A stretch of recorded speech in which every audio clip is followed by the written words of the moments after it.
नमस्कार। आज के रेसिपी चाल कुमड़ोर घंट। प्रथमे चाल कुमड़ोटाके परिष्कार करे धुए निलाम, तारपर केटे निलाम।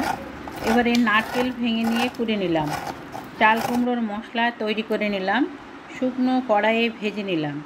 5टा काँचा लंका, 1 चामच सर्षे, हाफ चामच मौरी और अल्प एकटू मेथी, कयेकटा कारी पाता और 2 पिस नारकेल टुकरो। एबारे मशलाटा ठांडा हये एले पेस्ट करे निलाम। कड़ाइये जल बसिए चाल कुमड़ो सेদ্ধ करे निलाम। तारपर चाल कुमड़ो सेদ্ধ हये गेले जल झरिए निलाम।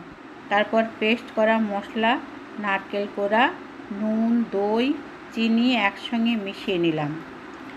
तारपर कड़ाइये तेल गरम करे एकटी शुकनो लंका और कारी पाता फोड़न दिए चाल कुमड़ो दिए दिलाम। 4-5 मिनट मतो रान्ना करे निलाम। तारपर शुकनो हये एले 1 चामच घी दिए नामिये निलाम। रान्नाटा रेडी हये गेल। এই রান্নাটা পুরনো দিনের রান্না, আমার ঠাকুমার কাছে শেখা রান্না। খুব ভালো খেতে হয়েছে। আপনারা এইভাবে রান্না করে খাবেন, দেখবেন খুব ভালো লাগবে। আমার ভিডিওটি ভালো লাগলে লাইক, শেয়ার, কমেন্ট ও সাবস্ক্রাইব করে পাশে থাকবেন। ধন্যবাদ।